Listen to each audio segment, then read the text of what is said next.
전라북도 익산시 대학가 인근에 자리한 한 원룸. 세입자 대다수가 근처 대학에 재학 중인 학생들인데요. 최근에 이 세입자들을 황당하게 만든 사건이 발생했다고 합니다. 네. 인근 주민들에게 얘기를 들어봤는데요. 우리 때 그런 학생들한테 되도록 저렇게 학생들을 완전 돈줄로 보고 계속 이런 짓을 연속해서 해왔다는 게 누군가한테 4,500만 원이 작은 돈일 수 있지만 누군가한테는 그게 큰 돈이고 절실한 돈인데 마치 자기 일인 것처럼 분노하는 주민들. 해당 건물의 세입자들이 전세 보증금을 모두 잃을 위기에 처했다고 하는데요. 과연 무슨 일이 있었던 걸까? 세입자들을 직접 만났습니다. 입주는 2019년도 3월 달에 했어요. 개강하기 전에. 바로 2월에 내려와서 2월 15일 날 전세 계약을 했습니다. 좀 무례를 해서라도 전세방을 구해가지고 돈 좀 절약해 보려고 했던 건데 이게 이렇게 전세 보증금 하나도 못 돌려받으면서 어떻게 해야 될지 모르는 상황이 된 거죠. 근데 제가 갖고 있는 돈이랑 부족한 건 부모님한테 가는데 솔직히 말해서 지금 부모님한테 말씀도 못 드렸거든요. 아직 제가 잘못한 건 아닌데 미안하기도 하고 뭔가 잘못한 것 같고 그러니까 세입자들은 개강 일정에 맞춰 2019년 2월부터 계약을 진행했고 총 21세대가 입주했습니다. 모든 세입자의 계약 시점이 비슷했고 계약 만료 시점인 올해 2월부터 전세 보증금 반환을 요구했지만 제대로 이뤄지지 않은 건데요. 일이 너무 많아요. 뜻밖의 방법으로 이 문제를 알게 된 세입자도 있었습니다. 안내문이 한 번 왔어요. 이 집이 이제 진짜 경매가 들어갈 거니까 2021년 9월 2일까지 배당금 신청을 하라고. 일부 세입자들은 문 앞에 붙은 경매 안내문을 보고 난 후에야 사태의 심각성을 인지할 수 있었다고 하는데요. 네.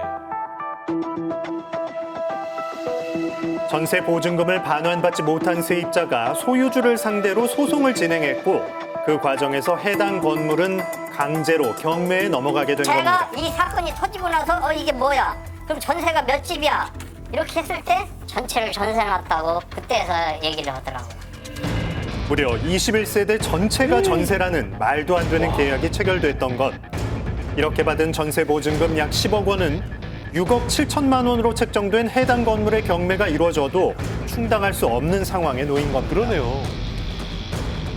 그때 당시에는 전세가 몇 개 없다고 했었어요. 3-4개 정도밖에 없다. 나머지는 다 월수로 운영을 할 것이다. 이렇게 공인중개사에서 전부 다 얘기를 했고요. 근데 전혀 몰라. 저 이랬으면 안 했겠죠. 이 건물의 모든 계약은 한 공인중개사에서 진행됐는데요. 이 과정에서 전세 세대를 속인 정황까지 포착됐습니다. 왜 이런 일을 벌인 걸까요? 해당 거래 방식에 대해서 인근 부동산 얘기를 들어봤습니다. 그 21개옥실을 전부를 다 전세로 놨다고 하더라고요. 근데 정부가 그놈을 전세를 내준다는 것은 그건 좀 힘든 얘기인데 그 내주면 애초에 그런 의도가 있지 않느냐는 생각이 들어요. 부동산으로 그걸 짰다고 해야지. 말도 안 되는 짓이죠 그게. 모두 어떻게 일반적일 수가 있어요. 있을 수가 없는 일이죠.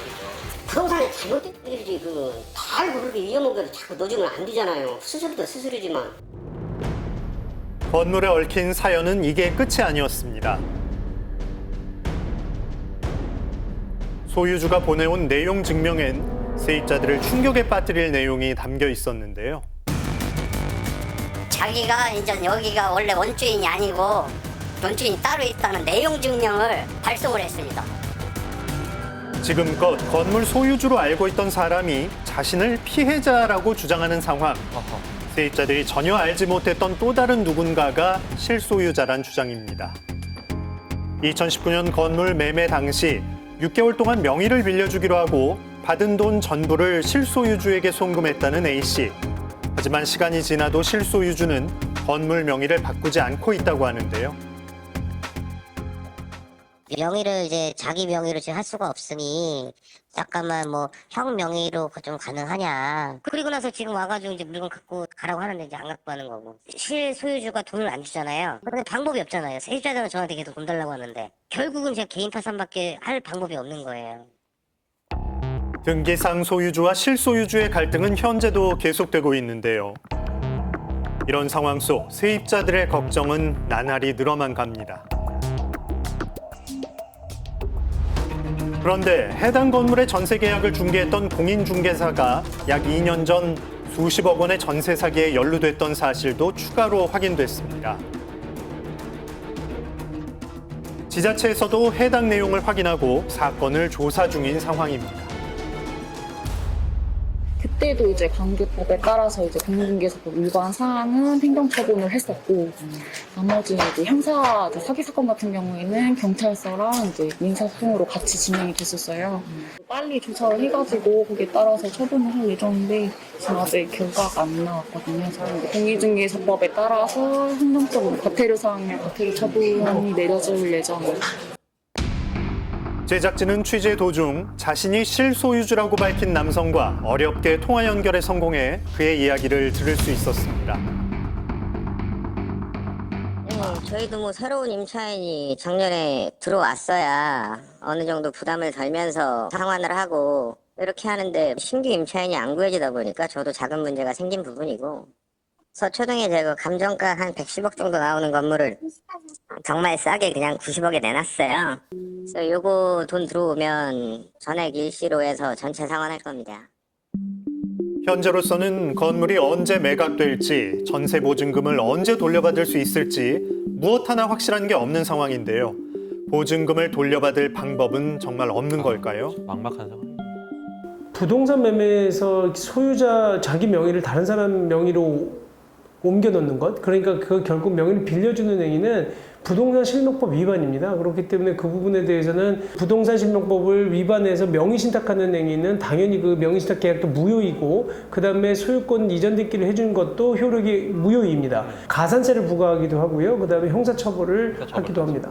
지금 가장 중요한 건 세입자들이 계약을 체결할 때요. 물론 등기부상의 소유자가 누구인지 확인하고 그 사람하고 계약 체결하는 것이 맞는지를 확인하는 게 가장 중요합니다. 그 다음에 두 번째는 자치센터에 가셔서 반드시 이 주민이 어떤 주민들이 살고 있는지, 그러니까 전입세대 열람을 반드시 하셔야 돼요. 그래서 몇 명의 세입자가 있고 그 보증금이 얼마고 그 시가는 얼마인지를 따져서 내가 나중에 문제가 생기더라도 내 보증금을 돌려받을 수 있는지를 반드시 확인하셔야 됩니다. 전세 보증금 반환이 늦어질수록 세입자들의 피해는 계속되는데요. 이들이 하루빨리 제대로 된 보상을 받을 수 있기를 바랍니다.